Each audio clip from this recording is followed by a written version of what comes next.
Not drama and Bacchanal. And that's what we like.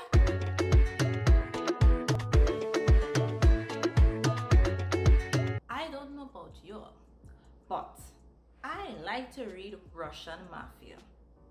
Russian Mafia is quite entertaining, very exciting, and I can't have enough of a mafia romance. So when I saw Fractured Ties was released, I'm like, ooh, I have to get my hands on that because I was so excited to get to know more about Collier. Collier was mentioned in another one of Bethany Chris and London Miller romances, Seasons of Betrayal, particularly book 2, Where the Snow Falls. So when I saw it, I was like, I had to read this, I had to read this. It did not disappoint. Collier is a badass. You're not expecting anything different in a mafia romance. But Collier is also the son of the Russian boss. So his father running the show, and he was next in line to take over from his father. And he meets Maya. Maya is a very smart, witty, she's intelligent, she gives as much as she gets. So Collier sees Maya and he wants Maya. Collier is a man, when he wants something, he gets it, and he don't care what he has to do to get it and to keep it. So he sees Maya, he gets Maya, but his father has a problem with Maya. Collier's father finds that he should get rid of his toy. Toy is a waste of time. And you have drama unraveling. Collier goes up against his father because he's not going to give up Maya. So you tell me, doesn't this spell Bacchanal? And with a mafia romance, you know you're going to get drama. You know you're going to get violence. You know you're going to get passion. You know you are going to get brutality. And this had it all. It was a page turner. It had everything. It had everything. I enjoyed this book. I don't even talk about when Collier and Maya get together. When they get together, oh God. It was awesome. And you know, Collier, he's not a laid back person, so you know, in the bedroom it wasn't nothing laid back. All you know what I'm talking about, it wasn't nothing laid back. My boy could handle it. He handled that scene. He went to work. It was erotic. It was lustful. It was sensual. It was juicy. There was not one boring moment in this book. Y'all read it. Read it. And tell me what you think about it in the comments down below. Fractured Ties by Bethany Chris. Beautiful Chaos by Keita Kendrick. We need to pause for a moment here because this book is exactly its name, Beautiful Chaos. In this book you have Cain the Cannibal. Think about that, Cain the Cannibal, and you have Desiree. And in this book, in this interracial romance, you have 2 crime families. Tell me what that spells out. Not drama and Bacchanal? And that's what we like? Yes, that's what we like. So you have Desiree. Desiree is from a black family involved in organized crime. Her father is like the main person and everything. Everyone knows her father. But what they don't know is that Desiree really runs the show. She's in the background making all the important decisions, making all the important moves.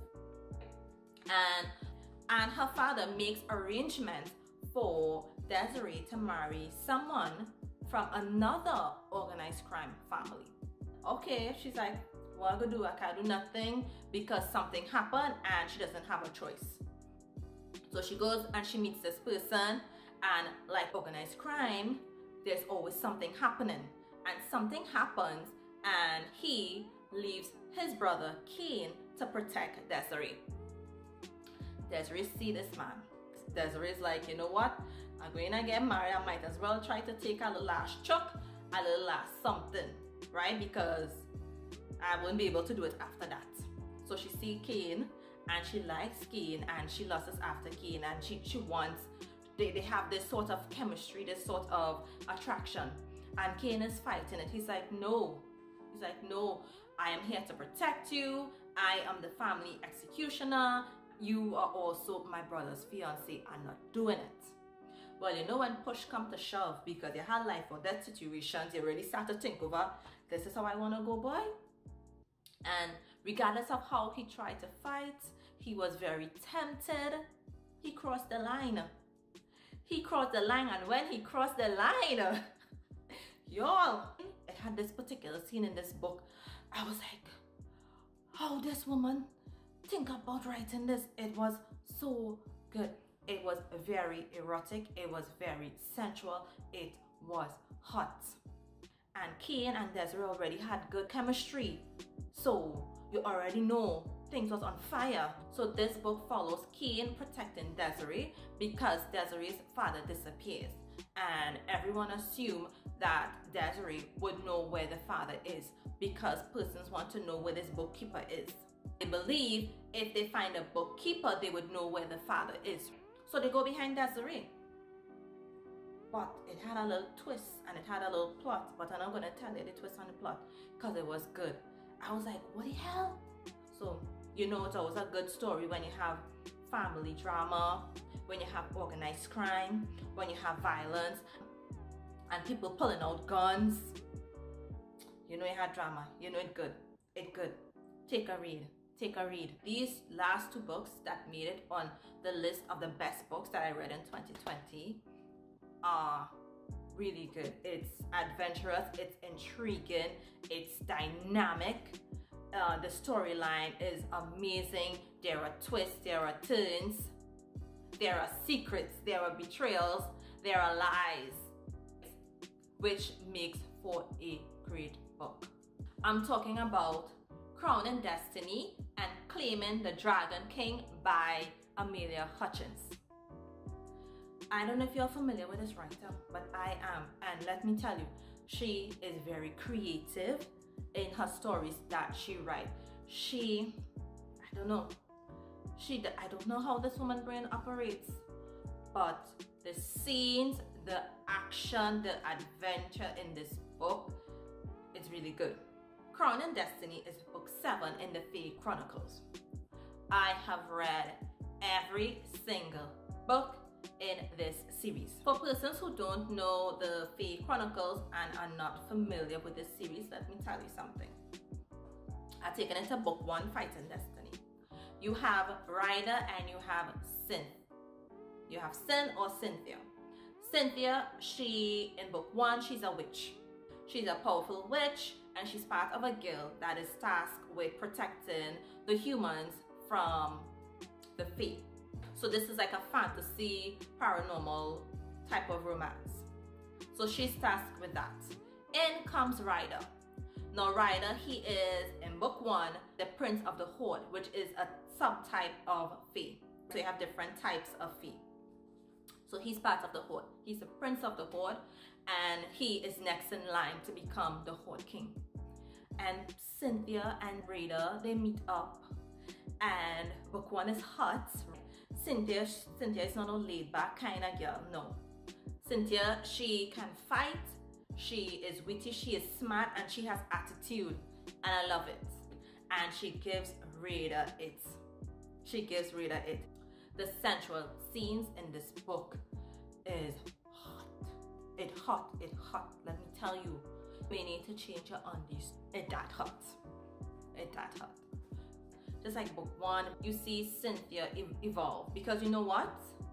Book 2, book 3, book 4, book 5, book 6, you see Cynthia evolve and grow. You see Ryder change as well, evolve as well. Cynthia wasn't no witch as she thought she was. She happened to be Fae. So Destiny wasn't done with Cynthia there, no. She became a demigod. And then you're like, okay, all this drama happening, all this fighting happening, you have the world being torn apart, you have people dying, you have children not being able to survive their first year of birth.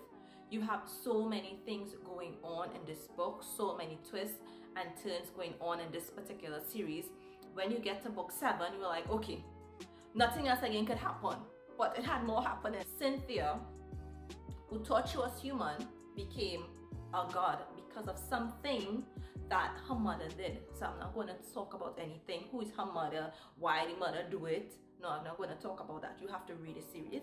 I'll put all the books mentioned in the description box. In Crowned in Destiny, you have Raider lying and begging and crying. This big, strong, powerful doing all that for Cynthia. And Cynthia is like, you want to see badass? I will show you badass. My girl was powerful in her own right. It was real good. And then you have claiming the Dragon King. You have Sierra, the Horde Princess. And you have Blaine, who is the Dragon King. At one point in time throughout history, Raider's father decided he's going to kill all the dragon race. But not all of them died, including Blaine. He didn't die. So he decided he wants revenge. Because he has all this anger, he has all this rage built up in him. So he wants revenge. And he decides to kidnap the king and queen of the Horde children. Isn't that a death wish? He's not successful and he takes the Horde princess and tries to use her as a way to get back for killing the dragon race. But what Blaine did not expect from Sierra was that she would be so tempting, that she would be so strong-willed and unwilling to give in. But it's not Sierra that gave in, it was Blaine, because Blaine was attracted to Sierra. But he was frightened because the Fae feed on sexual release and emotional release and sexual energy. That is what they feed on. So Blaine was, yes, he was tempted too. Yes, he knows that Sierra was his enemy.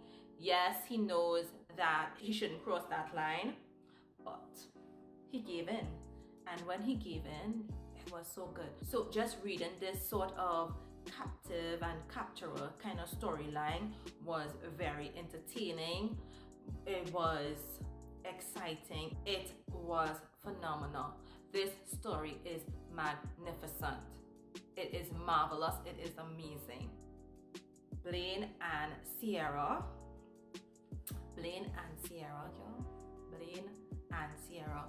are pretty explosive. And you know, Blaine was playing hard to get, but Sierra removed all his fears, removed all his false perceptions of the Fae. She was able to break down his walls, and this made for a very exciting read. There was not a dull moment in this book. You're gonna start and then you're gonna want more, and you're gonna want more, and you're gonna want more. You're gonna want more of Blaine, and you're gonna want more of Sierra. At times I might get a little frustrated with Blaine, because Blaine 1 minute he hot and is like, yes, Gavin Blaine, yes, Gavin Blaine. Blaine, you know you want it, just take it. Just take it. She giving it to you.